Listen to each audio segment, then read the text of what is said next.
तर जसं की आपण सर्वांना माहित आहे, आपल्या शरीरामध्ये एक बॅकबोन असते, जिच्यामुळे आपण स्टेबल राहतो किंवा चालू शकतो. तसंच आपल्या देशाची सुद्धा एक बॅकबोन आहे, ज्याला आपण संविधान म्हणतो. ज्याच्यामुळे आज आपला देश स्थिर आहे किंवा योग्य पद्धतीने चालत आहे. पण या संविधानाची सुद्धा एक बॅकबोन आहे, ज्याला आपण आर्टिकल 19 म्हणतो आणि या व्हिडिओमध्ये आपण याच आर्टिकल 19चा आढावा घेणार आहोत. याबद्दल संपूर्ण माहिती या व्हिडिओमध्ये बघणार आहोत. तर आर्टिकल 19 मध्ये आपण सर्वांना 6 अधिकार देण्यात आले आहेत. त्यापैकी पहिला अधिकार म्हणजे अभिव्यक्ती स्वातंत्र्य म्हणजेच बोलण्याचे स्वातंत्र्य. आपण आपले विचार स्पष्टपणे मांडू शकतो. हा अधिकार आपल्याला आर्टिकल 19 ने दिला आहे. तसेच जसं जर आपण बोलू शकतो, तर आपण प्रश्न सुद्धा विचारू शकतो. याच पार्श्वभूमीवर 2005 मध्ये आपल्याला आरटीआय म्हणजेच राईट टू इन्फॉर्मेशनचा सुद्धा अधिकार देण्यात आला आहे. तसेच जर आपल्याला एखाद्या नेत्याचे विचार पटले नाही, जर त्याने आपल्याला आपले धार्मिक गोष्टींवर आपले जर मन दुखवले, तर आपण त्याचा पुतळा सुद्धा जाळू शकतो. हा सुद्धा अधिकार आपल्याला आर्टिकल 19 मध्ये मिळतो. जसे आर्टिकल 19चा भाग 1 हा आपल्याला बोलण्याचे स्वातंत्र्य देतो. आता जर समजा एखादा व्यक्ती खूप चांगलं बोलत असेल, त्याला जर लोक ऐकायला येत असतील, तर याच आर्टिकल 19चा भाग 2 हा आपल्याला सभा घेण्याचे स्वातंत्र्य देतो. म्हणजे विचार करा, तुम्ही जर चांगले बोलत असताना लोकांना तुम्हाला ऐकण्यासाठी उत्सुकता असेल, तर तुम्ही सभा घेऊ शकतात आणि याच सभेतून तुम्ही जे लोक तुमच्याशी जुळण्यासाठी उत्सुक आहेत, त्यांच्यासोबत तुम्ही एक संघटना तयार करू शकतात, संघटन तयार करू शकतात किंवा संस्था तयार करू शकतात. सभेतून संघटना निर्माण करणे हाच आर्टिकल 19 ने आपल्याला दिलेला तिसरा अधिकार आहे. पण आपण कोणत्याही प्रकारची संघटना निर्माण करू शकत नाहीत, कारण त्यासाठी 6 नियम आहेत. आपली जी संघटना आपण तयार केली आहे, त्याद्वारे कोणत्याही आपल्या देशामध्ये एकता आणि अखंडतेचा विरोध नाही झाला पाहिजे, सुरक्षेचा विरोध नाही झाला पाहिजे, कोर्टाचा अपमान नाही झाला पाहिजे किंवा या देशातील एखाद्या सन्मानित व्यक्तीचा अपमान नाही झाला पाहिजे. तसेच पब्लिक डिस्टर्ब नाही झाले पाहिजे आणि तसेच जर एखादा विदेशी व्यक्ती आपल्या देशात आला, तर त्याचा अपमान आपल्याला करण्याचा अधिकार नाहीये. तर आता बघूया आर्टिकल 19 ने आपल्याला दिलेला चौथा अधिकार, तो म्हणजे फिरण्याचे स्वातंत्र्य. या आर्टिकल 19 मुळे आपल्याला या देशामध्ये संपूर्ण देशामध्ये कुठेही फिरण्याचे स्वातंत्र्य आहे. पण असे नाही की आपण कुठेही फिरू शकता. याला सुद्धा काही नियम असतात. परत तेच सुरक्षा, एकता आणि अखंडता किंवा पब्लिकला डिस्टर्ब नाही झाली पाहिजे. सुरक्षा म्हणजे तेच की जर आपण फिरण्याचे स्वातंत्र्य आपल्याला आहे, तर आपण असं नाही की आपण बॉर्डरवर जाऊन बसू शकतो. तेव्हा कोर्ट आपल्यावर फाईन मारू शकते किंवा आपल्याला अटक सुद्धा करू शकते. त्यामुळे आपल्याला महत्त्वपूर्ण बाबी लक्षात ठेवून आपल्याला देशामध्ये संपूर्ण देशामध्ये कुठेही फिरण्याचे स्वातंत्र्य आहे. आता समजा फिरता फिरता तुम्हाला एखादे ठिकाण आवडले.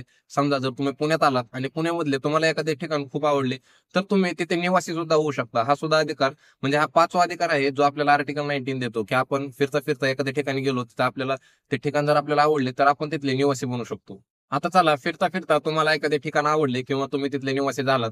पण निवासी झाल्यानंतर तुम्हाला तिथे राहण्यासाठी जागा तरी लागेल. हाच अधिकार म्हणजे हाच 6वा अधिकार आहे, जो आपल्याला आर्टिकल 19 ने दिला आहे. तो म्हणजे संपत्ती घेण्याचा अधिकार आणि या अधिकाराद्वारे आपण देशाच्या कोणत्याही कोपऱ्यामध्ये जमीन घेऊ शकतो किंवा एखादे घर घेऊ शकतो. आता फिरता फिरता तुम्हाला एखादे ठिकाणी आवडले, तुम्ही तिथले निवासी झालात, तुम्ही संपत्ती घेतली, पण तिथे आपल्या उदरनिर्वाहासाठी आपल्याला काहीतरी करावे लागेल, ज्याच्यामुळे आपले आणि आपल्या कुटुंबाचे पालनपोषण किंवा पोट भरणे आपल्याला शक्य होईल.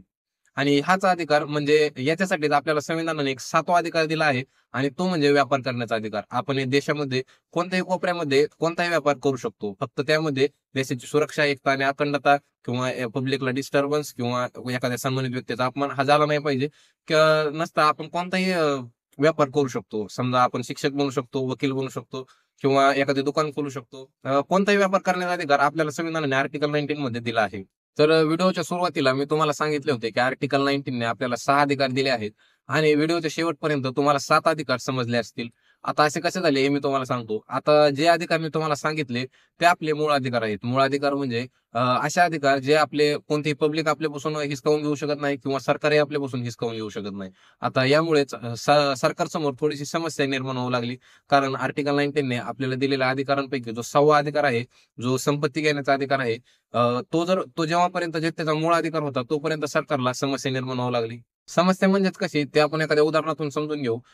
समजा जर सरकारने एखाद्या रेल्वेसाठी योजना काढली आणि 100 ते 200 किलोमीटर पासून रेल्वे बांधत आणली आणि 100-200 किलोमीटर बांधल्याच्या नंतर एखादा व्यक्ती त्याची जमीन जर मध्ये येत असेल 1-2 गुंठा किंवा एखादा एकर आणि जर तो मूळ अधिकार आहे त्या व्यक्तीचा, त्यामुळे सरकार सुद्धा त्याच्याकडून तो जमीन घेऊ शकत नाही. आणि जरी कोर्टामध्ये गेले तरी पण कोर्ट काय सांगणार, की कोर्ट म्हणणार की हा त्याचा मूळ अधिकार आहे, आपण त्याची जमीन नाही घेतली पाहिजे. मग थोडेसे प्रॉब्लेम हा सरकारसमोर निर्माण होऊ लागला.